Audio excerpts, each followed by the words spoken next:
1장 1절부터 7절까지의 말씀을 같이 보고 오늘은 말씀을 좀 나누고 기도하겠습니다. 구약성경 728페이지 또는 7페이지 느헤미야 1장 1절부터 7절까지의 말씀을 우리 교독하겠습니다.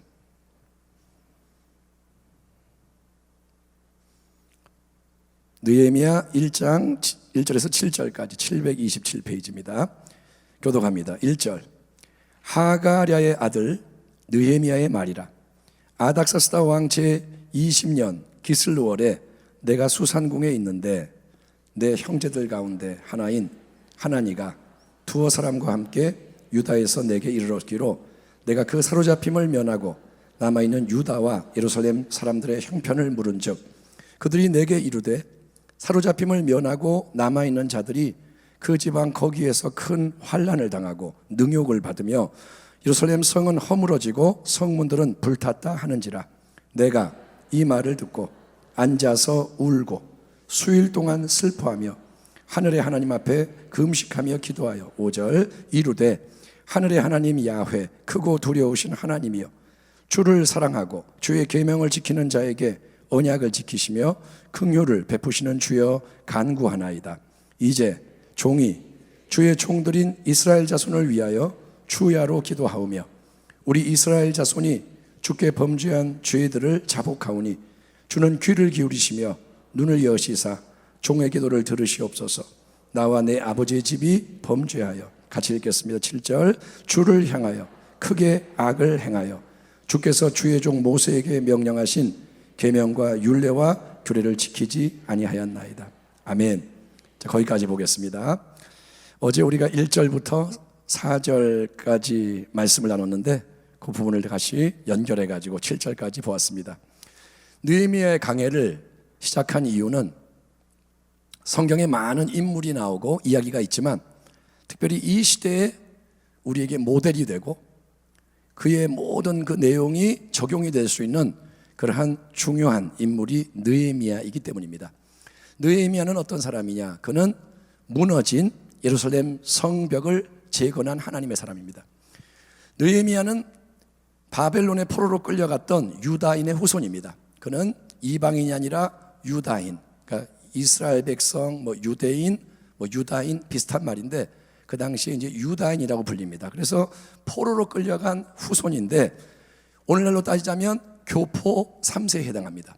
그러니까 만약에 제가 미국으로 이민을 가서 살면 첫 번째 1세가 되고 1세, 그 다음에 거기서 내가 자식을 낳으면 2세가 되고 또 자식을 낳으면 3세, 그렇게 이민, 교포 3세에 해당하는 그런 인물입니다. 그러니까 할아버지가 포로가 됐고 그 다음에 아버지가 포로 땅에서 태어났고 그리고 느헤미야가 거기서 태어난 손자입니다. 11절을 보면 느헤미야는 포로 출신이었지만 그 당시 최고의 왕국 바벨론 제국을 무너뜨린, 바벨론이 남유다를 멸망시켰는데 그 바벨론 대제국을 무찌르고 승리해서 세상을 다스리던 바사, 즉 페르시아 왕국의 최고의 권위자 아닥사스 대왕의 최측근 술 맡은 관원의 자리에 있었던 사람. 그래서 왕이 술을 마실 때 독사를 할 수 있기 때문에 항상 술 맡은 관원이 옆에서 그걸 먼저 시음하고 다 살피고 넘겨드립니다. 이거는 뭐냐? 왕의 가장 가까운 사람인 거예요. 왕이 제일 믿는 사람을 술 맡은 관원 삼는데 어떻게 됐는지는 모르지만 느헤미야가 그 자리에 올라서 부도 있고 명예도 있고 모든 좋은 거를 왕 옆에서 누리는 그런 사람인 거예요.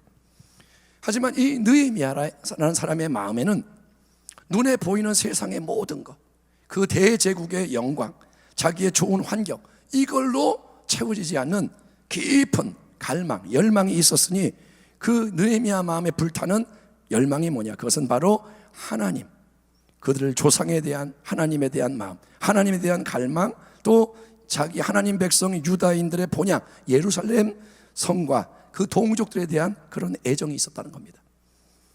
하나님을 향한 마음, 이 마음이란 거는 하나님이 지으셨는데 이 마음은 하나님께 맞춰질 때 그 마음이 빛나는 줄 믿습니다. 아멘. 이 마음은 세상 걸로 안 채워져요. 아무리 세상에 모든 걸 가져도 비어있는 게 마음입니다. 왜? 하나님은 우리를 그렇게 만드셨습니다.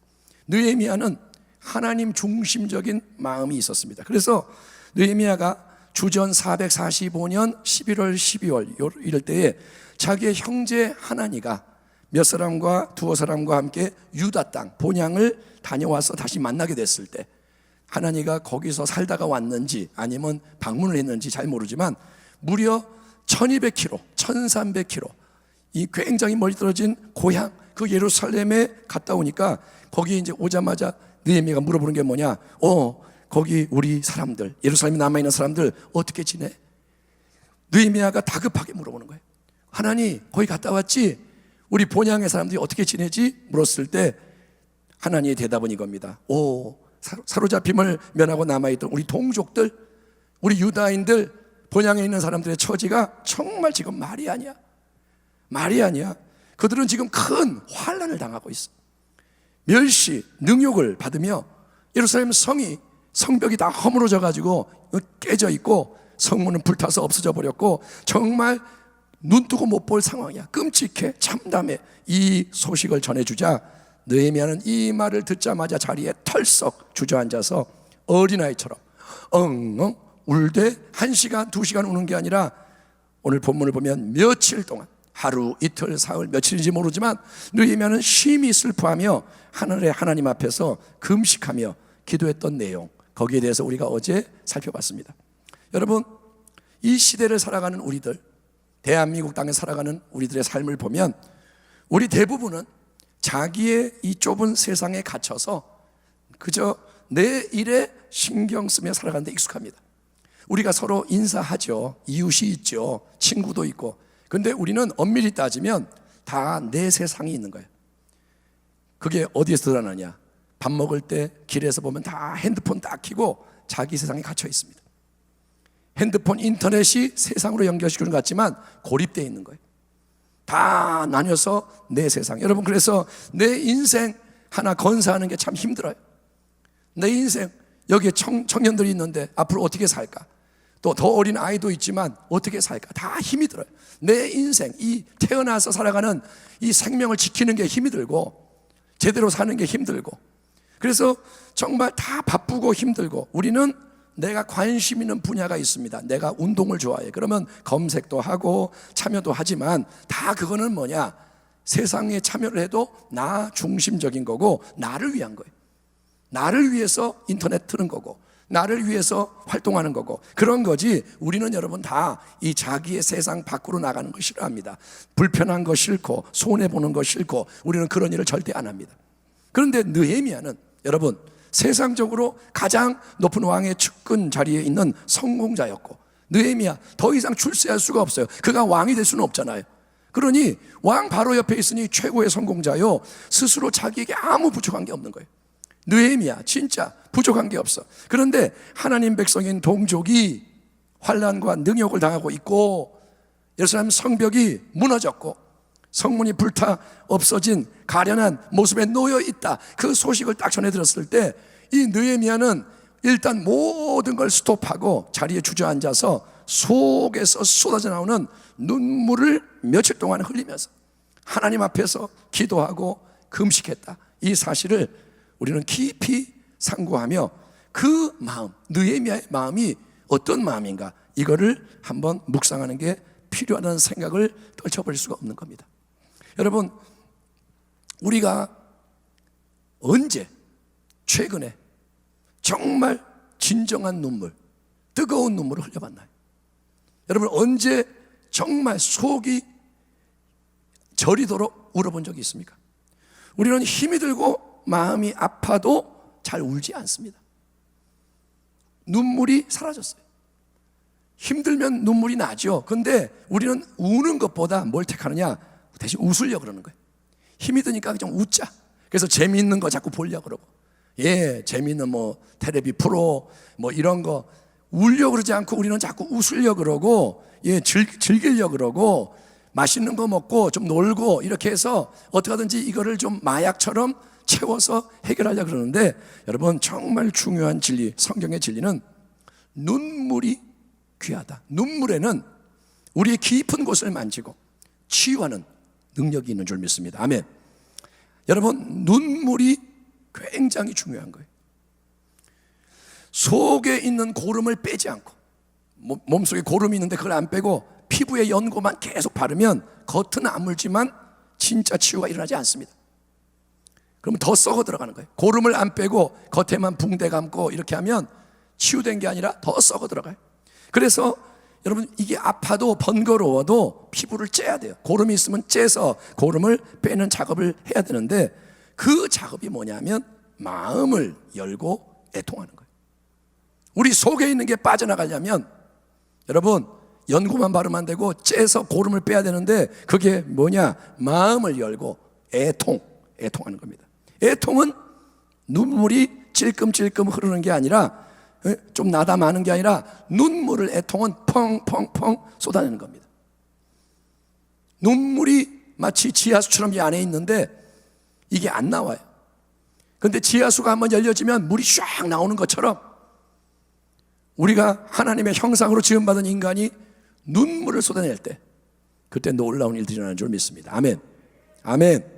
아멘 합시다. 아멘. 예, 눈물이 펑펑펑펑 나갈 때 놀라운 일이 일어납니다. 마음이 가난해지고 낮아져야 애통할 수가 있습니다.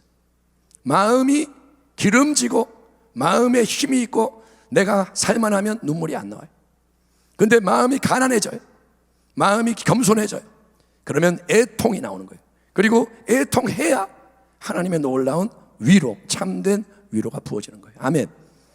눈물을 흘릴 때 하나님의 위로가 임하는 거예요. 근데 느헤미야는 여러분 왜 우느냐? 자기 인생이 힘들어서 우는 게 아닙니다. 그는 힘든 게 하나도 없어요. 힘든 게 있죠. 그런데 그렇게 눈물 날 일은 아닌 거예요. 느헤미야가 억울해서 우느냐, 괴로워서 애통하느냐, 자기 때문에? 아니요. 인간적으로, 세상적으로 느헤미야 울 필요가 없는 사람이에요. 동족은 비록 포로 신세였고 유다인들이 고향에서 힘들어도 자기는 왕 옆에 있어요. 울 이유가 없어요. 잘 나가는 사람. 하지만 느헤미야가 털썩 자리에 주저앉아서 몇 날 며칠을 어린아이 같이 애통하며 밥도 안 먹고, 아마 밥이 안 들어가나 보죠. 억지로 금식해야지가 아니라 눈물을 쏟아내면서 며칠 동안 우니까 밥을 먹을 시간도 없고 마음도 없고, 그래서 자동 금식이 되는데, 그런 마음으로 이제 기도를 하는 이유는 뭐냐면 그가 여러분 하나님의 마음을 알았기 때문에. 느헤미야는 하나님의 마음을 알았어요. 그리고 하나님의 관점으로 하나님이 뭘 바라보시는지, 하나님이 마음이 뭐 때문에 아파하시는지 그거를 함께 느끼고 있었기 때문인 겁니다. 하나님이 그 마음을 주관하시는 거예요. 영적인 눈으로 보면 오늘날 이 코로나 시대, 온 세상에 지금 수없이 사람이 죽어나가고 확진되고 모든 게 흔들리는 이때, 여러분 나라, 민족, 교회의 모습, 이 모든 게 느헤미야가 마음 아파했던 예루살렘의 모습과 같습니다. 우리는 오늘 이걸 깨달아야 돼요. 느헤미야 이야기는 옛날 얘기가 아닙니다. 느헤미야 시대의 예루살렘의 모습이 뭐냐? 지금 이 나라 민족 그리고 교회의 모습인 거예요. 큰 환난을 당해서 능욕을 받아요. 예루살렘 성벽이 무너졌습니다. 성문은 불타 없어졌습니다. 그런 비참한 일들, 그게 성경에만 써 있는 게 아니라 여러분 그것이 나라 안에 가득하고 교회 안에 가득하고 여러분 교구 안에 그런 일이 일어나고 있고, 지역 구역이 지금 그런 상태고, 여러분 우리 기관 부서가 그렇고 여러분 나라 교회만 그런가요? 아니요. 우리의 가정들도 많이 무너져 있습니다. 가정들도 많이 무너져 있습니다. 가족의 관계가 무너져 있습니다. 엄마, 아빠, 자녀, 할아버지, 할머니 서로 관계, 이름은 있지만 관계가 무너져 있습니다. 여러분 영적 상태가 무너져 있습니다. 우리가 예수를 믿는 가정이지만 영적인 게 무너져 있습니다. 개인도 똑같습니다. 예수님을 믿는 우리지만 코로나 앞에서 우리의 신앙이 이전과 같지가 않고 같을 수가 없습니다. 코로나 이전에 우리 굉장히 바쁘게 많은 일들 교회에서 중심으로 했죠. 전도도 하고 이것도 하고. 그런데 딱딱딱 그게 다 멈춰버리니까 여러분 어떻게 되느냐? 이제 예배 참석을 못하는데 시간이 길어지니까 과연 나는 예배를 드리고 있는가? 교회에 모여서 같이 얼굴 보고 예배 드리는 것이 가능했을 때하고 지금처럼 가끔 딱 멈췄을 때 2달간 못 나오고, 그때 나는 예배를 계속 힘있게 드릴 수 있느냐? 과연 내 안에 말씀이 있느냐? 기도가 살아있느냐? 힘이 있어 지탱을 하느냐? 근데 여러분 제가 이런 일반적인 말로 우리가 되풀이하고 끝나면 안 되고, 우리는 이 느헤미야가 바라본 상황을 좀 더 깨달아야 돼요. 뭐냐? 여러분, 지금 어딘가에 이 땅에 여러분 정인이 이번에 사건 나온 것처럼 그렇게 어린아이가 학대당하고 죽어갑니다. 어딘가에 우리는 모르지만 어떤 아이가 학대를 당하고 죽어가요. 엄마가 애를 낳아서 철없는 엄마가 애를 버리고 가요. 그러면 그 아이는 뭐냐? 이제 죽어야 하는 아이인 거예요. 또 어딘가에 방황하는 청소년들이 집을 떠나서 망하고 죽는 길을 갑니다. 아이들이 안 좋은 거 먹고 안 좋은 길 가고 그런 아이들이 많습니다. 지금 타락의 길로 가는 아이들이 많고, 독거노인들의 안타까운 현실, 그것도 문제고, 여러분 대한민국 이 땅, 우리가 지금 살아가는 이 땅에 인천 어딘가에, 또 다른 도시 어딘가, 또 마을, 산골 어딘가 일어나는 수많은 일들, 우리 하나님은 다 보고 계시는데, 하나님 보시기에 너무도 비참하고 끔찍한 무너진 예루살렘 성 상황이 많이 있는데, 하나님은 여러분 그 누군가가 느헤미야처럼 그런 실제적인 현실에 대해서 하나님과 함께 진정으로 마음 아파하며 눈물 흘려주기를 하나님이 원하시는 거예요. 우리가 지금 예배를 드리는데 하나님은 예배를 받으세요. 그런데 하나님은 그냥 예배 딱 끝나면 집에 가서 하나님 잊어버리는 그 신앙을 원하는 게 아니라, 하나님은 지금 외로우셔서 내가 세상 만물을 다 바라보고 있는데 누가 나와 함께 나의 마음을 느끼며 눈물을 흘려줄 수 있느냐? 하나님이 그거를 원하신다는 거예요. 누군가가 지금 깨달아지는 만큼 또 할 수 있는 만큼 하나님 편에 서서 여러분 애통하기를 원하시는 거예요. 제가 힘들 때, 우리 아이들이 어렸을 때입니다. 제가 뭔가 글을 쓰다가 힘들어할 때 조그만 아이가, 자식이 와서 아빠 힘내세요 한번 안아주고 힘이 돼요. 그게 참 놀라운 일이에요. 조그만 애가 와서 아빠 힘내 그러면서 힘이 된다니까요. 마치 그런 것처럼 하나님은 누군가가 깨닫는 만큼, 할 수 있는 만큼 하나님 앞편에 서서 애통하며 기도하며 금식하는 헌신으로 나가기를 바라신다는 거예요. 이번에 우리가 느헤미야를 강의하면 1장부터 13장까지 매일 저녁에 말씀을 나눌 겁니다.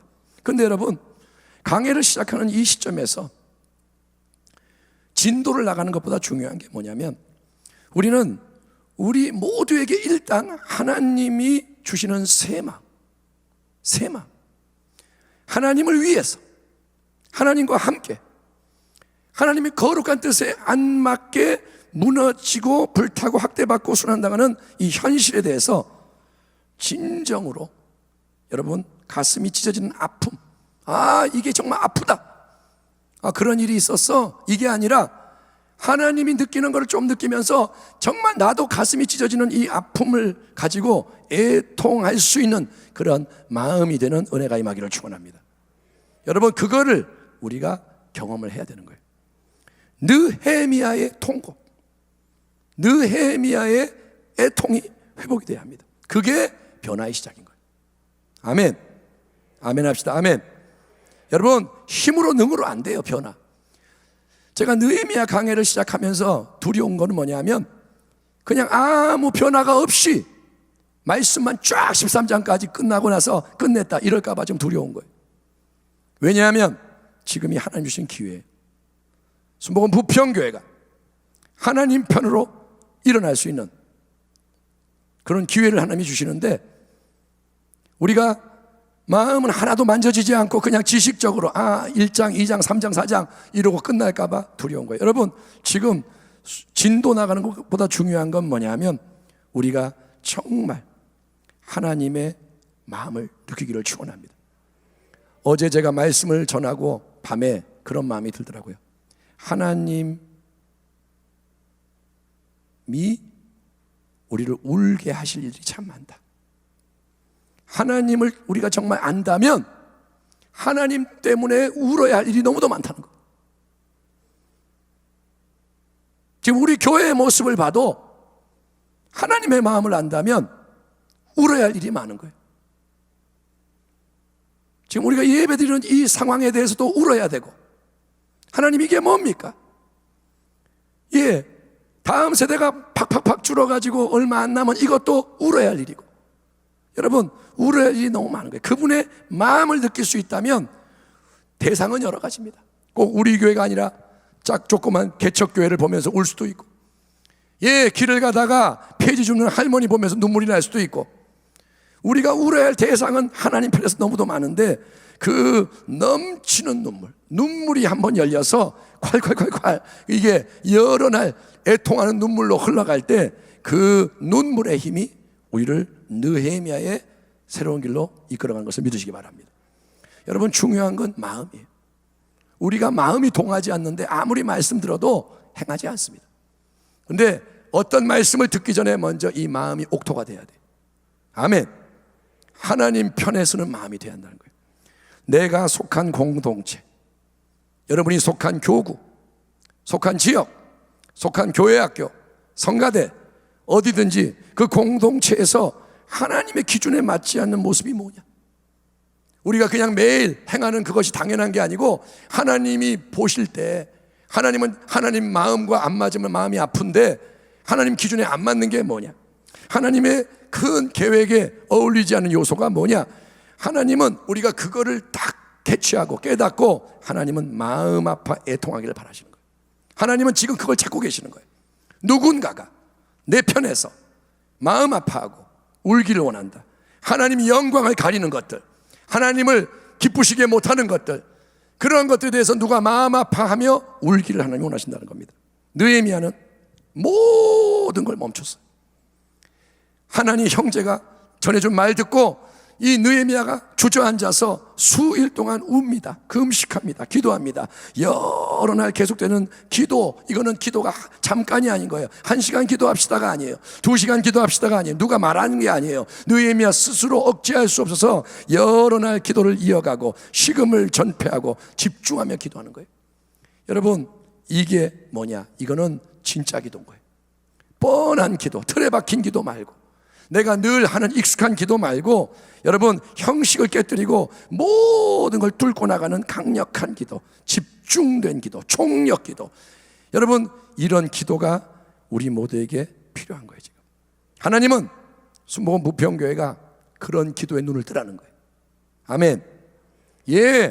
아니 목사님 어떻게 그렇게 기도를 해요? 성경에 써 있고요, 하나님이 성령을 통해 지금 우리에게 하시는 말씀이, 너도 그렇게 기도해라. 너라도 그렇게 기도해. 너라도, 남이 안 해도 괜찮아. 너라도. 느헤미야는 혼자 한 거예요. 그래서 느헤미야 한 거예요. 느헤미야 한 사람이 기도하는 거예요. 이 말씀이 여러분에게 선포되는데, 느헤미야가 몇 사람이 될지는 모르지만 하나님이 말씀하시는 건 뭐냐? 너라도 그걸 해다오. 남이 어떻게 하는 건 상관하지 말고 정말 하나님의 영광을 위한 기도가 뭔지를 깨닫고 그 기도를 해라. 그러나 느헤미야는 기도를 하는데 무조건 그냥 자기 하고 싶은 말 쏟아내는 게 아니고, 먼저 기도하면서 이제 기도하는 대상이 누군지를 분명히 말합니다. 여러분, 내가 무거운 짐을 이렇게 옮겨야 되는데 혼자 못해. 그때 도움을 받으려면 도와줄 능력이 있는 대상에게 부탁을 하는 게 옳은 겁니다. 예를 들어서 무거운 짐을 들어야 되는데 할머니한테 도와주세요, 할머니가 못 들어요. 어린아이한테 도와주세요, 안 돼요. 여러분, 능력이 없는데 부탁을 하면 소용이 없습니다. 그러니까 장정이 와야 도와줄 수 있는 거예요. 그러니까 능력이 있어야 돼요. 내가 도움을 받으려면 능력이 있어야 돼요, 그분에게. 두 번째로, 능력이 아무리 많아도 도와줄 마음이 없는 사람한테는 소용이 없는 겁니다. 부탁해도. 힘이 센 장정인데 이 사람이 좋은 사람이 아니라 폭력배예요. 말 걸면 막 때리고 돈 뺏고, 그러면 여러분 곤란한 거예요. 그러니까 능력만 있으면 안 되고 선한 마음도 있어야 되는 거예요. 내가 기도를 할 때 도움을 받으려면 가장 능력이 크고 가장 선하신 그분, 하나님, 그분에게 우리의 기도가 올라가야 되고, 아멘, 우리의 경배가 올라가야 되는 거예요. 기도를 무조건 하는 게 중요한 게 아니라 내가 누구에게 기도하느냐, 관계가 어떻게 되느냐, 이거를 분명히 해야 됩니다. 하나님은 가장 능력이 많은 분, 아멘. 하나님은 전능하신 분, 하나님은 사랑이 충만하신 분. 느헤미야가 이렇게 외칩니다. 하늘의 하나님 야훼, 크고 두려우신 하나님이여. 하늘의 하나님 야훼, 크고 두려우신 하나님이여. 주를 사랑하고 주의 계명을 지키는 자에게 언약을 지키시며 긍휼을 베푸시는 주여 간구하나이다. 느헤미야가 외칩니다. 하늘의 하나님, 따라합시다. 하늘의 하나님, 하늘의 하나님. 하나님은 이 땅의 하나님이 아니라 하늘의 하나님이신 거예요. 하나님은 어떤 한계에도 매이지 않는 분이에요. 하늘, 제일 높은 곳. 하나님은 어떤 제한도 받지 않는 초월자, 전능하신 분. 하나님은 누구냐? 크고 두려우신 하나님. 하나님은 스스로 계시는 야훼요, 영원하신 분이요, 홍해보다 크신 분이요, 어떤 문제보다 크시고 생사화복을 주관하시는 두려우신 하나님. 예수님 말합니다. 네 몸을 죽일 수 있지만 네 영혼을 건들 수 없는 사람을 무서워하지 말고, 사람이 너를 협박한다고 네 몸은 죽여도 영혼을 건들 수 없는 사람을 두려워하지 말고 너의 몸과 영혼을 지옥에 던질 수 있는 하나님을 두려워해라. 아멘. 하나님을 우리는 두려워해야 돼요. 아멘. 예, 그래서 하늘에 계신 크고 두려운 하나님, 이건 뭐냐? 한마디로 불가능이 없는 위대하신 하나님. 그리고 느헤미야는 말합니다. 하나님은 주를 사랑하고 주의 계명을 지키는 자에게 언약을 지키시며 긍휼을 베푸시는 주님이십니다. 하나님은 능력만 많은 게 아니고 하나님과 올바른 관계를 맺고 사랑과 경배, 순종으로 찾는 자에게 언약의 말씀을 이루신다. 뭐냐? 하나님은 약속한 걸 이루신다는 거예요. 하나님은 약속한 거 반드시 지킨다. 그리고 하나님은 넘치는 긍휼을 베푸시는 주님이시다. 이거를 한마디로 말하면 뭐냐? 하나님은 좋으신 하나님이신 거예요. 전능하신 하나님, 좋으신 하나님. 그러니까 여러분, 능력이 무한해요. 그리고 선하신 분, 그러니 기도할 수 있다는 거예요. 능력이 많으니까 도와줄 수가 있고, 선하시니까 도와주시는 거고, 그 전능하신 좋으신 위대하신 하나님께 느헤미야가 기도를 하는데, 이제 넘치는 눈물로 금식하며 간구로 올려드린 첫 번째 기도는 뭐냐? 그건 다른 게 아니라 회개의 기도입니다. 회개의 기도. 이제 종이 자기가 주의 종들인 이스라엘 자손을 위하여 주야로 기도하오며 우리 이스라엘 자손이 주께 범죄한 죄를 자복하오니 주는 귀를 기울이시며 눈을 여시사 종의 기도를 들으시옵소서. 나와 내 아버지 집이 범죄하여 주를 향하여 크게 악을 행하여 주께서 주의 종 모세에게 명령하신 계명과 율례와 규례를 지키지 아니하였나이다. 많은 사람들이 여러분 회개를 부담스러워합니다. 회개해라 한 번은 들어주지요. 근데 만약에 1년 동안 회개하세요 회개하세요 그러면 교회 다 떠나갈 겁니다. 왜? 부담스러우니까. 목사님 회개 설교 그만하세요. 그럴 거예요. 근데 여러분 기분 나빠하지만 모든 참된 기도의 기초, 참된 변화의 문을 여는 핵심이 뭐냐? 바로 회개의 기도인 거예요. 여러분 변화가 일어나기 원합니까? 그러면 출발이 뭐냐? 회개인 거예요. 왜냐? 회개는 하나님과 우리 사이에 놓여있는 장애물, 우리를 단절시키는 담, 벽, 이거를 제거하는 거기 때문에. 아멘. 아멘. 회개는 뭐냐? 하나님과 우리 사이를 가로막는 것을 깨는 게 회개인 거예요. 회개가 시작이 돼야 여러분 하나님 앞으로 나가는 길이 열리는 거예요. 벽이 있으면 못 가잖아요. 문이 있어야 되잖아요. 회개를 해야 문이 열리는 거예요. 이걸 우리에게 잘 보여주는 게 구약시대의 성막입니다. 여러분 성막은 인간이 하나님 앞으로 나아가는 방법과 과정을 보여주는 모형화된 진리를 표현하는데, 하나님이 거하시는 가장 귀한 곳, 가장 중요한 곳은 지성소입니다. 지극히 거룩한 곳, 하나님이 거기에 계시는 거예요. 법궤가 있고 거기에 하나님의 임재가 있고 거기서 아무나 못 들어가는 지성소가 있습니다. 그런데 지성소로 곧바로 가는 게 아니라 글로 나아가려면 먼저 마당에서 번제를 올리고 그 다음에 물두멍에서 손발을 다 씻어야 합니다. 이게 뭐냐? 죄의 더러움을 태워야 되고 죄의 더러움을 씻는 회개, 자복을 의미하는 거예요. 먼저 하나님께 가려면 손발을 씻고 번제를 드리고 죄의 문제를 해결해야 한다. 그래서 참된 기도와 예배를 위해서는 매번마다 죄에 대해 민감한 우리의 영이 회개하는 것부터 시작이 되는 거예요. 우리의 영이 회개를 해야 돼요. 인간 껍데기로 회개하는 게 아니라 우리가 그냥 형식적으로 한 주간 지은 죄 용서해 주옵소서, 대표 기도할 때 그냥 뭉뚱그려 그렇게 기도하는데, 내가 평생 하는 회개 기도가 그게 전부라면 그 회개는 미약한 겁니다. 그냥 뭉뚱그려서 일주일치 죄 용서해 주세요, 끝. 그렇게 되나요? 아니요. 내 안에 있는 가장 민감한 영이 계속 회개를 해야 됩니다. 내 입장에서, 내 시각에서 보면 죄가 안 보입니다. 회개해라. 그런데 회개할 게 없는데, 이게 나의 입장인 거예요. 내 편에서는 죄가 아닌 거예요. 자기 합리화. 이거는 이래서 이렇고 저건 이건 남 탓이고 그때는 어쩔 수가 없었고 상황이 그랬고 다 그러고, 그러니까 우리는 죄라고 안 그래요. 이거는 어쩔 수가 없는 거, 남 탓이야, 합리화시킵니다. 그러나 여러분, 하나님 관점에서 바라보면, 은혜가 임하면, 성령의 역사하시면 비로소 숨어있던 죄가 드러나는 거예요.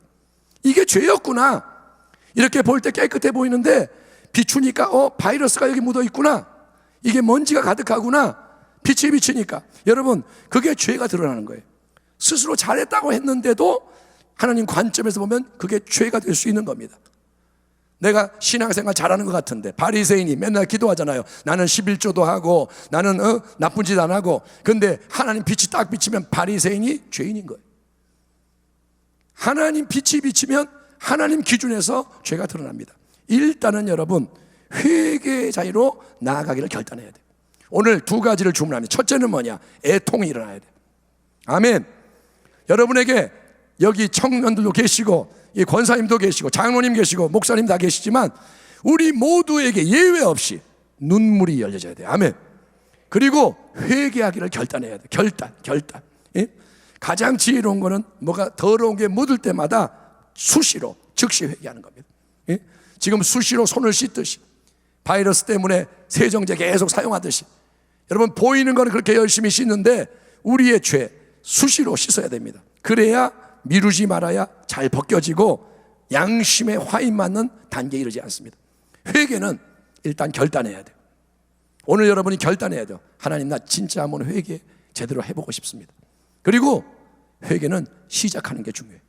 따라합니다. 시작하면 절반이다.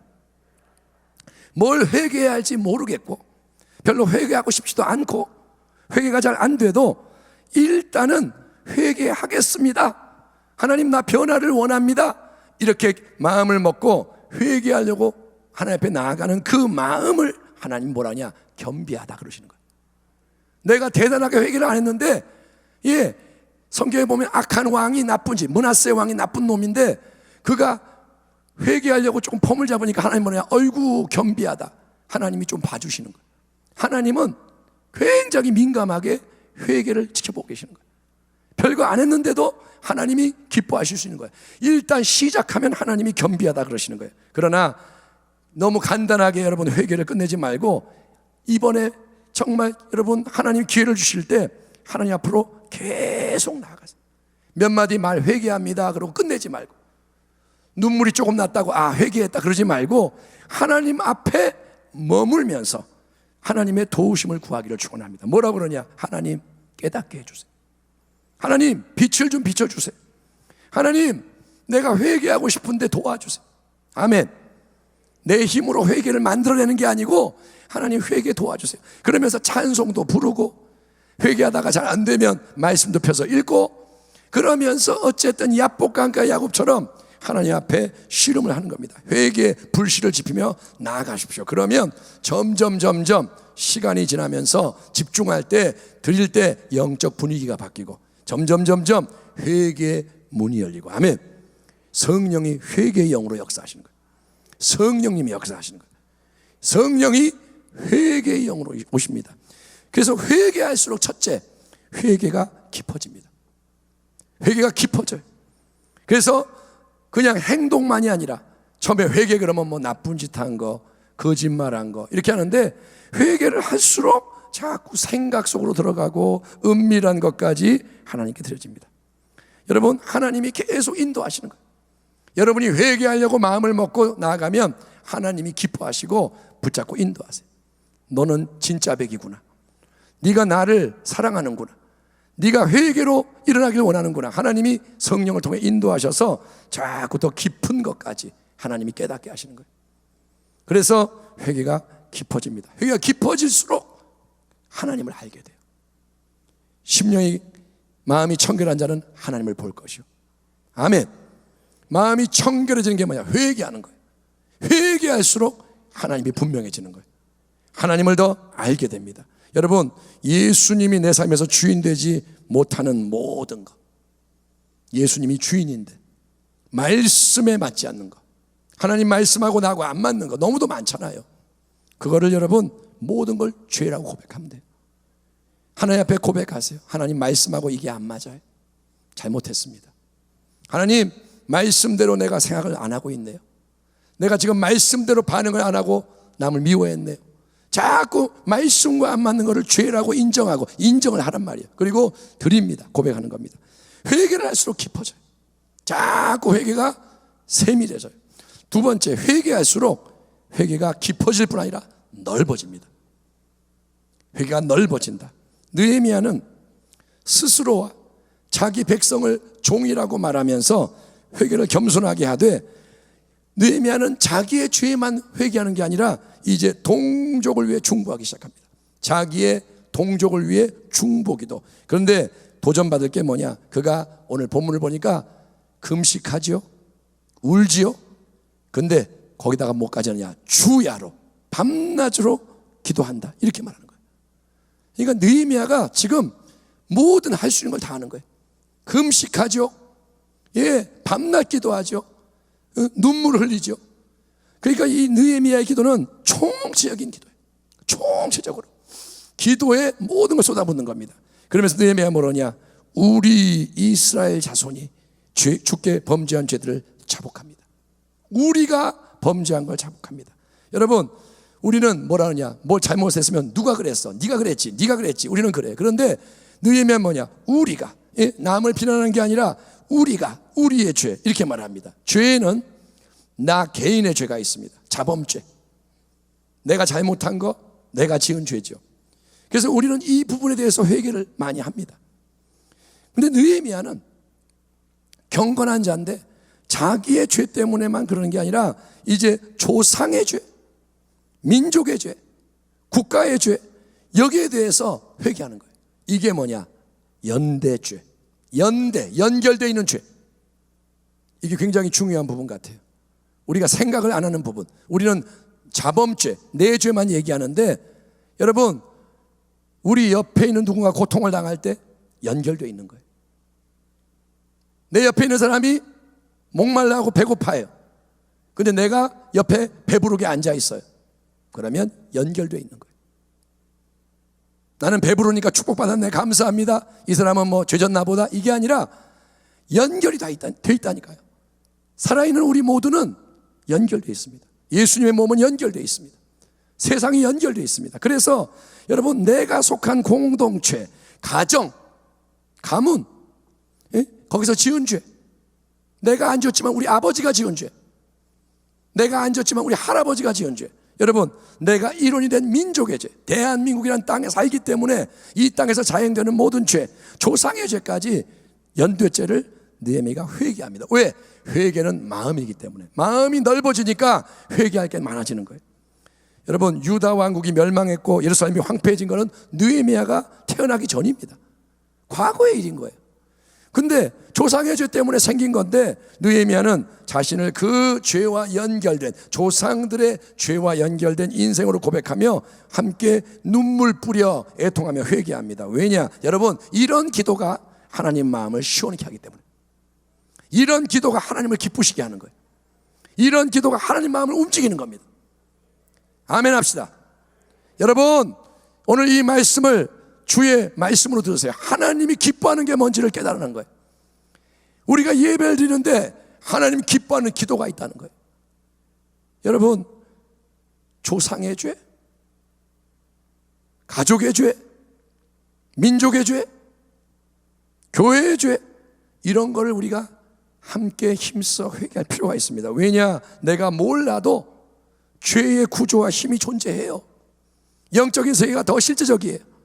그래서 비록 내가 몰라도 만약에 조상 때 굿을 많이 해서 귀신들 초청하고, 만약에 뭐 비나이다 우리 자손들 잘 되게 해주시고 뭐 이렇게 했다면, 여러분, 그 악한 게 안 떠나가요.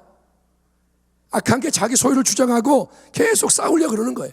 눈에 안 보여도 사슬이 있으면 묶여 있는 겁니다. 더러운 거 안 치우면 계속 남아있고, 나쁜 게 달라붙듯이 영적인 차원에서도 우리가 존재하는 이 죄의 연대, 붙어있는 거, 흐름, 이런 거를 끌어내지 않으면 계속 역사하기 때문에, 여러분, 우리가 이제 성령 안에서 기도를 해야 되는 거예요. 아멘.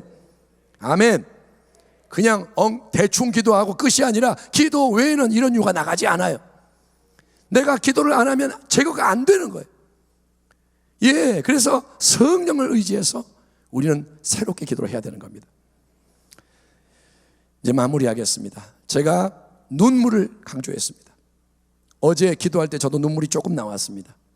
근데 찔끔 나오다 말더라고요. 더 많이 기도해야겠구나. 눈물이 펑펑 나오고. 근데 여러분, 어제 눈물을 강조했고 오늘도 눈물을 강조했지만 회개에서 중요한 거는 내 감정의 흥분과 격동이 아닙니다. 눈물을 얼마나 흘리느냐, 이게 중요한 게 아니고 진짜 중요한 거는 하나님 말씀을 향한 방향이 바뀌어야 되는 거예요. 회개는 뭐냐? 방향을 바꾸는 거예요. 여러분, 만약에 탕자가 돼지우리에서 내가 잘못했어요, 아버지 집을 내가 떠나가지고 아버지 마음 상하게 하고 막 열흘 동안 울었어요. 그리고 그 자리에 그대로 앉아있는 거예요. 그럼 회개했나요? 아니요. 눈물을 많이 흘렸다고 회개한 게 아니에요. 탕자가 회개하는 건 뭐냐? 내가 여기 있으면 안 되지, 아버지께 돌아가야지. 아멘. 탕자가 눈물을 조금 흘려도 벌떡 일어나서 돼지우리를 떠나서 아버지께로 가면 그게 회개인 거예요. 아멘. 그러니까 감정의 흥분이 중요한 게 아니고 여러분, 방향을 하나님께로 바꾸고 나가는 겁니다.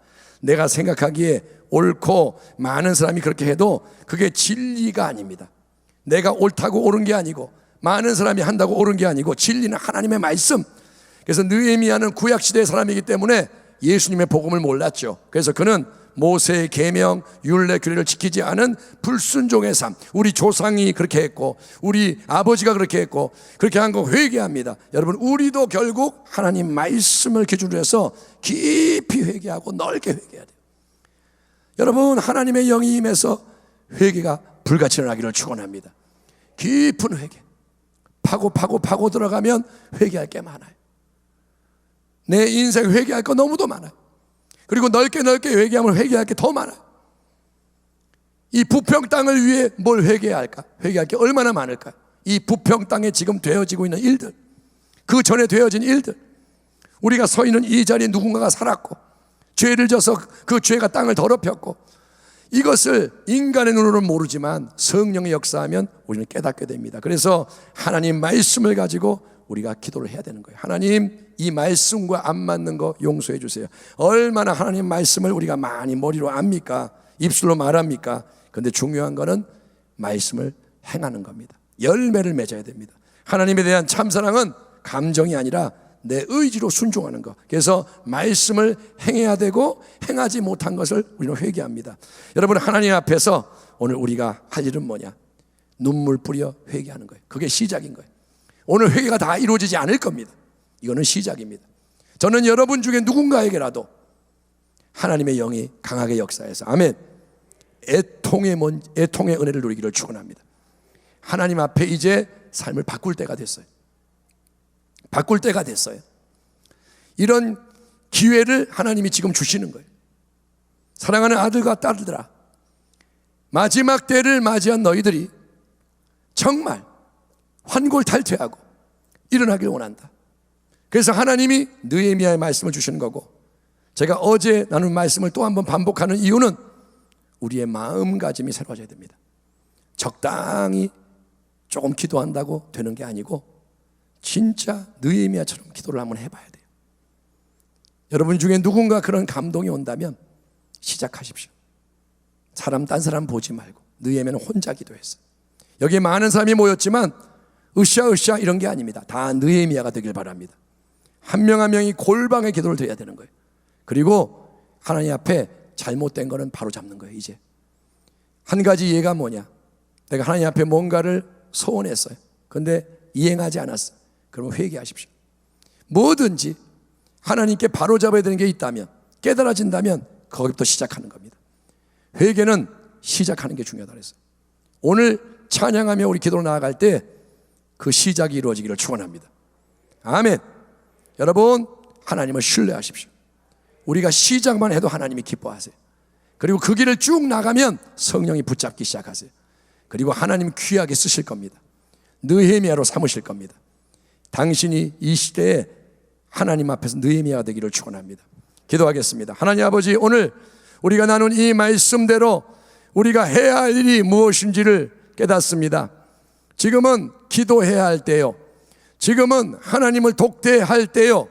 지금은 많이 울어야 할 때요. 지금은 금식해야 할 때요. 지금은 밤낮 주님의 이름을 불러야 할 때.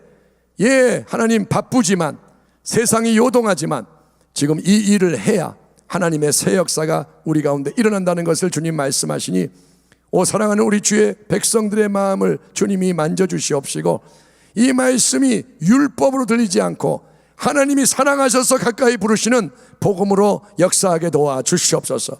회개하는 자에게 생명을 부으시는 주님, 느헤미야가 애통하며 기도할 때 거기서 이스라엘을 새롭게 하는 하나님의 역사를 바꾸는 위대한 일들이 시작이 되었사오니, 우리도 그 위대함을 향해서 나아갈 수 있도록 오늘 우리를 축복하여 주옵소서.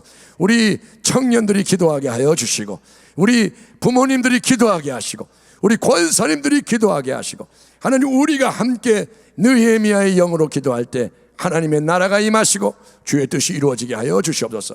예수님 존귀하심으로 감사하며 기도하옵나이다. 아멘.